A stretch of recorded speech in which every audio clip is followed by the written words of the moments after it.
noticed they might. The Charlotte Hornets, it's possible that they might trade down. If they, I mean, it depends on how much they value Brandon Miller. I see Brandon Miller going second overall, and if not second, I see him going second overall mainly just probably because of his height. The reason why I say that, I haven't seen anything of their game. I'm just thinking of he's a 6'9" guy, and he's up there in terms of the drafts. His draft stock is up there. That's top 3, regardless of how you view him, regardless of how you think of his game. His game is equivalent to at least Scoot's. You know, so that's why it's interchangeable between Scoot could go second, or he can be third. Just same thing with Brandon Miller. He could either go second or third. It's interchangeable between the two.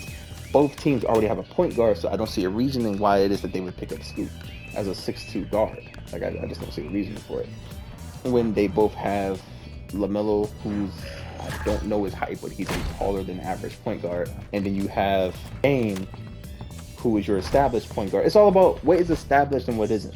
You have your established players versus players that are like new coming in. You don't know what they're going to bring. You don't know if they're going to be a bust or not. So I think you go. So potentially, what I'm thinking is that it's also, like I said earlier, it's possible that the Hornets might trade down to the 3rd pick. Okay, and then by them doing that, they would give up Brandon Miller more than likely to the Blazers. Then the Hornets would probably try to see what they can get because they don't need Scoot either. So they would try to see if the Pelicans are still willing to do them a deal as well for the 3rd overall pick.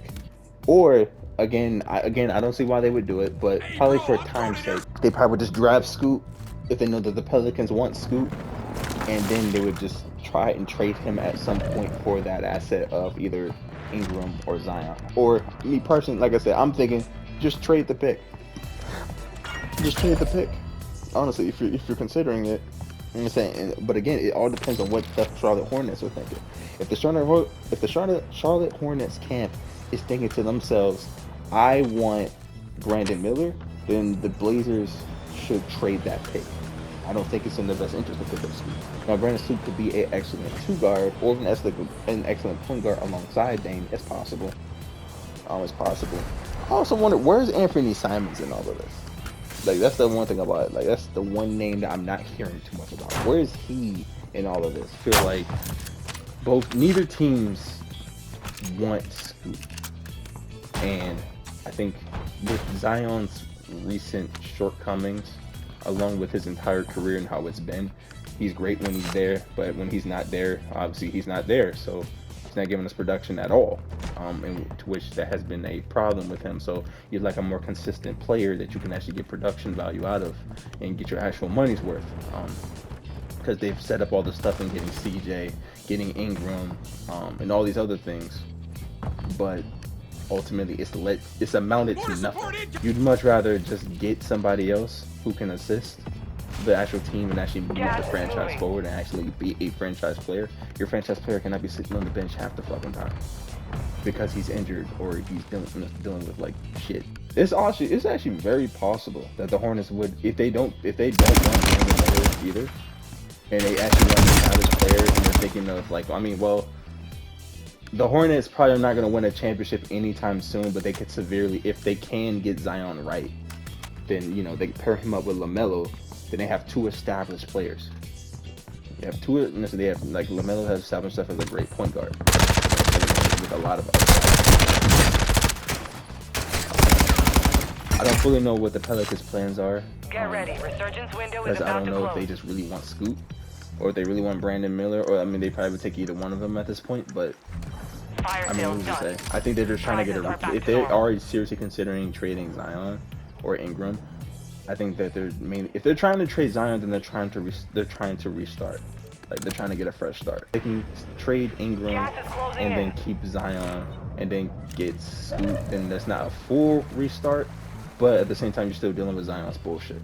Whereas with Ingram, it's not too many issues with him, and he's giving you solid production, like very solid production, as a second option, or hell, first option, because whenever Zion isn't there, it's either him or CJ. I think what the most likely scenario is, if the Hornets don't want Brandon Miller, they're probably going to trade down to the 3rd pick. I don't see them trading down completely unless there's another deal on the table that also looks equivalent to what they could get at the 2nd round pick. This is for keeps. The potential of the 2nd round pick, because that's still a top 3 pick, and it's kind of unanimous between those 3 players, between Victor, Brandon, and Scoot. So I see no reason for them not. If it's not the Pelican deal, then they have to be in talks with another team that is going to give them something equivalent of what Brandon Miller potentially could be. Hornets might be, they may or may not. They're probably really looking to the scouting pool for Brandon Miller as the second overall pick. I don't see them benefiting from picking up Scoot, so they might trade down to the third pick and then have the Blazers take the second pick, so that way they'll just pick Brandon Miller because they'll benefit from it. Third pick is concerned with the Hornets. The Hornets will try to see what deal that they could get for the Pelicans as far as either getting Zion or Ingram, two established players in the league. At this point, you know what they're about. You know what you could possibly get out of them. If they can clear up Zion's issues, his off-the-court issues, then they can have a very good power forward in Zion along with a very good point guard.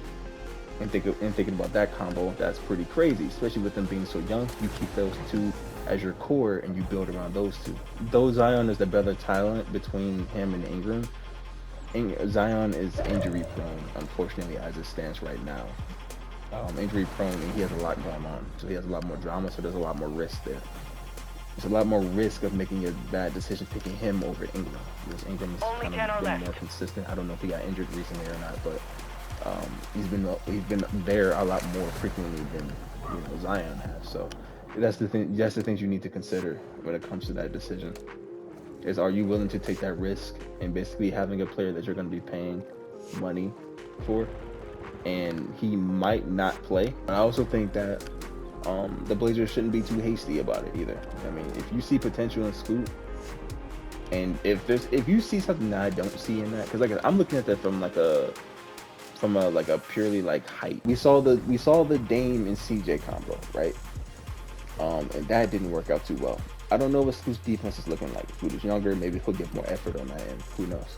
But him only being 6'2", he'll probably be an okay defender that won't really represent his actual effort and output on the defensive side of things, unfortunately. Because his height will always make him a little bit deficient, and it's just something that he just can't really help. It is what it is at that point. I mean, the Blazers also could try and just say fuck it and just trade the pick. Get Zion or Ingram. And we're talking about for sure shit, they're not picking Zion. Nah, because like it's not worth the risk. Unless he can give you full dedication in Portland that he is going to get better. Like he's gonna be better about all the shit that's wrong with him. You know what I mean? All the issues that he has, all the baggage that he has. If he's gonna be better about that shit and be a man of his word, then I would say yes, pick Zion. Who is more likely to go from the Pelicans in that regard? Honestly, it depends. Because if the best the Pelicans can get for Zion is the third pick, if the second pick is for sure going to be Brandon Miller, very likely that they probably pull the trigger on that because hey, Scoot will be here. So now, granted, if they want to just hold faith that Zion, because of Zion's productivity when he's there, that he's still he's still a great pick, he's still a great player, he just has to get better, he has to get healthier. And if they're willing to stake their franchise on him wanting to fully commit to them and then he's actually showing improvement and getting better, we'll die on our sword on that. We'll die on our sword. We'll ride or die with Zion as long as he stays committed to us. There's nothing inherently wrong with that. I mean, except for the fact that it's just like it's the potential of it not working out that way. Just unhappy he finally fucking just said something about it. It's like he wants to play somewhere else. It's just unclear. If they knew Zion for sure wanted to be gone, like he wants to be out of there, then they would make this trade. They would make this trade without a second thought. They'd be really pushing for it. They'd be kind of desperate. Like, hey yo, like give us that third overall pick so we can get Scoot. If the Pelicans can get commitment out of Zion, then yeah, I think they're gonna roll with Zion and they would give up Ingram. They would give up Ingram. Though I was thinking about them, like if they give up Ingram over Zion, that probably means that they're gonna have to give up probably a little bit more than they would if it was just Zion. Zion is still the generational talent there, you know what I'm saying? And the potential of him is still there. Ultimately, it's just about if he's going to play or not. Similar situation with Kyrie. That's the reason why nobody wants to pay his ass, because he wants to fucking take time off during the regular season. It's like, and I'm talking about like it's like preemptive time off. Like he doesn't want to play the full season. Like he'd be perfectly fine, no injuries, none whatsoever. That's the reason why nobody wants to give him a max contract. That's the reason why the Nets were willing to let him go. You know what I'm saying? Because he was a headache. with all that shit. He wants to be gone for personal reasons and all this other shit. Basketball's not that important to him and all this other crap. So he's a great talent. He's a generational talent, but he doesn't want to play. He doesn't want to commit to it. That's the thing about it. He doesn't want to commit to the team and what they're trying to pursue. So it's like, it's a tough situation because you want to pay the player because he's great, but the player himself is adding stipulations that you just can't abide to because they're not in the team's best interest. They're just not. I'm not about to pay you a shit ton of money and you're not even going to produce for me at all, like as much as possible. Like even when you can, you're not injured, you just don't want to play. Think about that for a second. I'm paying you millions of dollars for your services and you're not even going to provide me those services, and there's nothing wrong with you physically preventing you from playing. It's just you just don't want to play for us. This is like, you just don't want to. So why would I pay you? Again, compared to Zion, teams want you on their team because of what you provide, but at the same time you have an issue with being available. But see, with Zion's a different situation because he'd be injured and shit. I'm sure teams are still feeling like, well, he's still too bulky, and I think that's something that's on him. He's not doing what he needs to do in order to get himself right. So in other words, he is a bad risk. He's a bad investment. He is a great investment in terms of his talent, but he's a bad investment in terms of his actual work ethic and effort. In terms of actually getting himself better. And like I said, I understand it from both perspectives. I guess we'll both lose then, because we want you and you want to get paid, but you're not providing the services in order for us to pay you. So we can't really go through with that. It just doesn't make sense for any business model. If I was the Pelicans, I don't know how many years since they picked him up. They picked up Zion, I mean. We'll give up Zion. I would give up on it. If he happens to be great elsewhere, whatever, man. I'll just try to make it work with Scoot. I'll just try to make it work with Scoot. Because as far as I know, Scoot don't have these same issues. I don't know all that shit about... I don't know too much about Scoot, but I try to make it work with Scoot. Unless Scoot has some hidden baggage or some shit, then I would just say that the Pelicans are very unfortunate for not... It's very unfortunate for them. It's not something that's already publicized if he has any kind of baggage or not. And they just... And, if it's publicized and they ignore it, then that's on the Pelicans. If it's not publicized that he has some kind of baggage or whatever, and then they find out about it after they draft him, and then it's been some seasons, and then all this shit comes up. That's just unfortunate. I mean, no matter how you splice it, moving from Zion to Scoot, the need is gonna go backwards. Scoot is not Zion. Just being honest. Scoot possibly could be better when it's all said and done, but that's the same argument that can be made for Ja right now. All this off the court baggage that these players are bringing, it's like, what is the right move here? What is the right decision? Generational talent. We'd love to have you on my team, but you're not available because you want to play around with guns. Generational talent. I would love to have you on my team, but you're never there because you're injured. Generational talent. Would love to have you on my team, but you want to not be available, and there's nothing physically wrong with you. You just want days off just because you don't want to play a full season. You know what I mean? So it's like, okay. Like, it's like you learned nothing from the James Harden ordeal at all. You just want days off. Say Zion with his injury issues is probably the most legitimate thing there. I'd say that's least controllable. If you compare all the different issues, the not wanting to work due to personal reasons, the fucking around with a fucking toy gun or a real gun, regardless of the issue, and you're a major public figure, or the injuries. I'd say the injuries is the one that you can control the least amount. Granted, his injuries are related to his weight, but ultimately, think about it. What's easier to control? Not fucking around with a gun, or just simply coming into work? I feel like those two things are literally like, you could just not do those things.